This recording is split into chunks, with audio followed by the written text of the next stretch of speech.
Student, last video में हम लोगों ने क्वेश्चन नंबर 9 तक सॉल्व कर लिया था।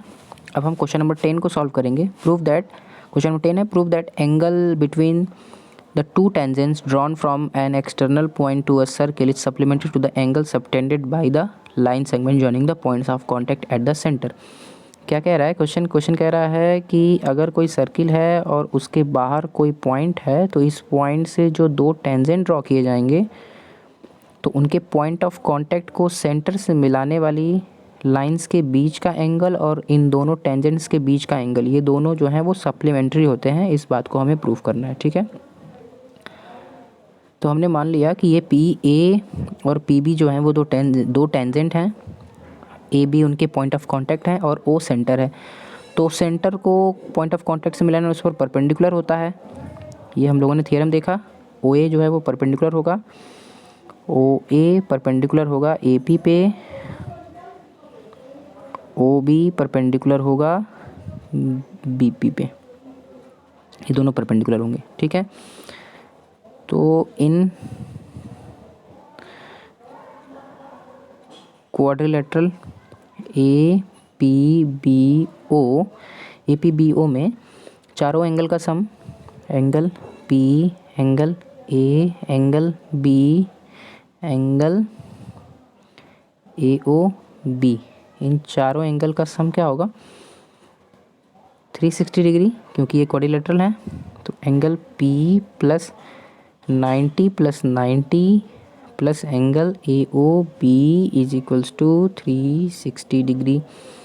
Angle P plus angle A O B is equals to 360 minus 180 means 180 degree, ठीक है। इस तरह से angle P plus angle A O B जो है वो 180 डिग्री का हो गया, यानी दोनों सप्लीमेंट्री हो गए, ठीक है। ये हमने प्रूफ कर दिया। चलिए अब नेक्स्ट क्वेश्चन को देखते हैं।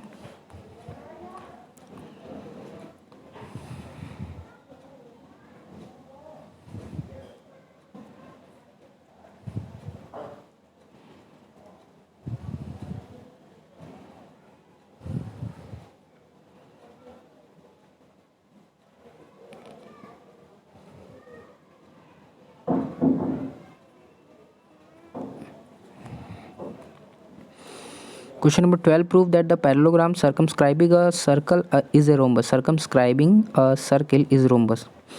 एक सर्किल को सर्कमस्क्राइब किए हुए यानी बाहर से घेरे हुए, ठीक है, बाहर से घेरे हुए एक पैरेललोग्राम को हमें रोम्बस प्रूफ करना है, ठीक है। इसे हमें रोम्बस प्रूफ करना है।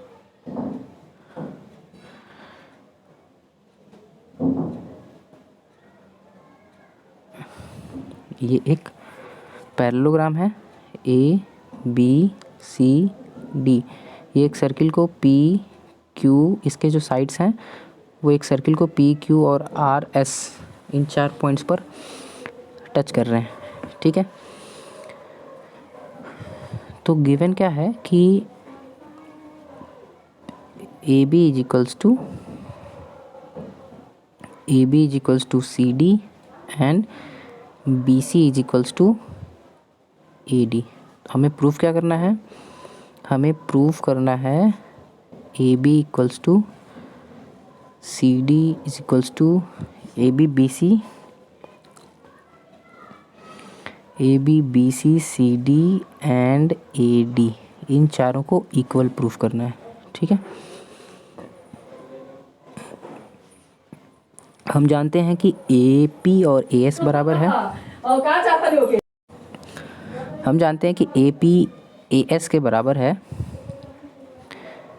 फिगर में देखिए A P is equals to A S,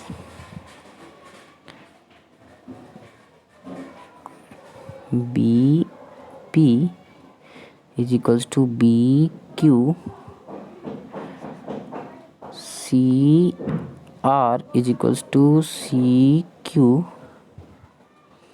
C R is equals to C Q and D R is equals to D S, D R is equals to D S. ये 4 equation क्यों बराबर होंगे ये? क्योंकि एक circle के बाहर किसी पॉइंट से जब दो टेंजेंट ड्रॉ किए जाते हैं दोनों का लेंथ क्या होता है? इक्वल होता है। एक ही पॉइंट से जब दो टेंजेंट ड्रॉ किए जाते हैं दोनों का लेंथ इक्वल होता है। अब हम इन चारों इक्वेशंस को ऐड कर दें। On adding AP BP CR DR is equals to AS BQ CQ plus DS। ठीक है, जब हम AP में BP को ऐड करेंगे तो ये हो जाएगा AB, CR में DR को ऐड करेंगे तो ये हो जाएगा CD, AS को DS से ऐड करेंगे तो ये हो जाएगा AD एंड BQ को CQ से ऐड करेंगे तो हो जाएगा BC, है ना। और ऊपर गिवन क्या है कि AB और CD जो है वो इक्वल है, opposite side of parallelogram equal होते हैं। तो हम दोनों को AB कह सकते हैं ना, दोनों को AB और इन दोनों को BC कह सकते हैं। ठीक है, तो इस तरह से 2AB is equals to 2BC, तो AB जो है वो BC के इक्वल हो गया, है ना। AB BC के इक्वल है और AB CD के इक्वल है, तो इस तरह से चारों इक्वल हो जाएंगे ना।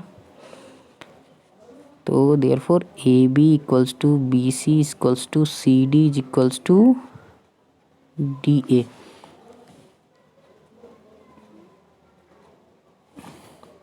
Then it is a rhombus. ठीक है, प्रूव हो गया। चलिए आखिरी दो क्वेश्चंस को हम लोग नेक्स्ट वीडियो में करेंगे। अभी फ़िलहाल के लिए इतना ही, तब तक लिए थैंक यू।